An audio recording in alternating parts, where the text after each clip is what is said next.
Like, and there's a lot of women like that. There's Kara right there, and like she's my person, and like that woman can do anything. This is a weird story. She's gonna get mad at me for saying it, but so there was this art contest recently, yeah, and it was put on by Goosefoot, and Kara said, like, she came up to me and she was like, "I'm gonna enter this art contest because I'm gonna win it.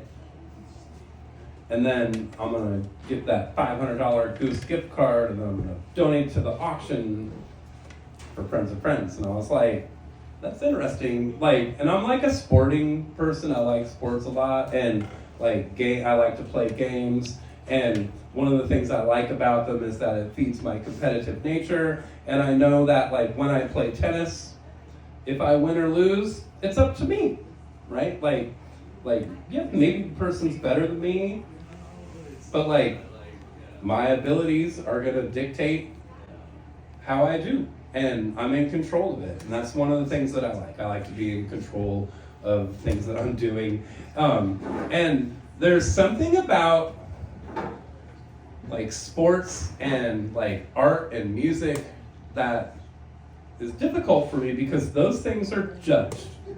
And there's a big difference between like a sport like gymnastics or figure skating where you get judged by others and they give you a score, as opposed to like, you know, soccer or football, big like things where you're like, we got more points or runs or whatever. And so like it's subjective. Like you could do the fucking best thing ever and someone could just think like that's a piece of shit. And so I was like, wow, like that's pretty bold that she would go and enter an art contest thinking like, well, I'm entering it because I'm going to win it.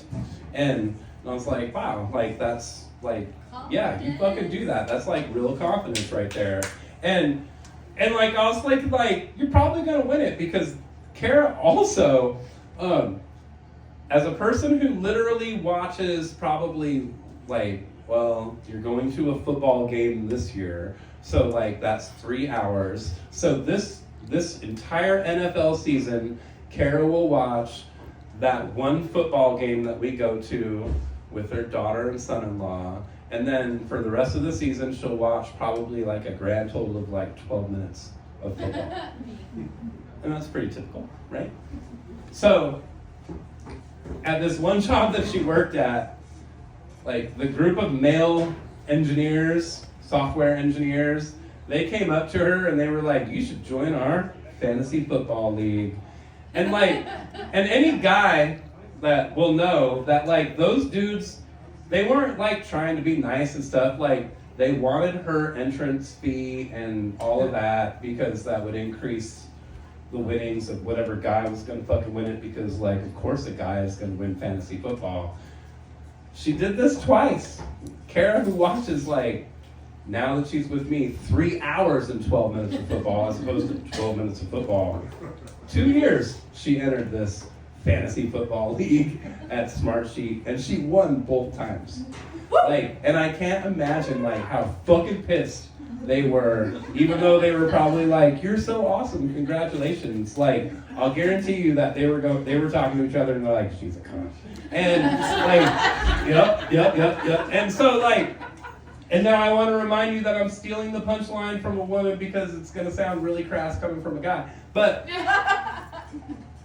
it really makes me think like, women really, like, you fucking don't need a man to do anything. Except there's one thing. You can't go missing without a man. Like, I saw that and I was like, cold but true. Like, you know. So that is everyone on the list that I wrote their names down. But Kiara is not on the list. She wants to go.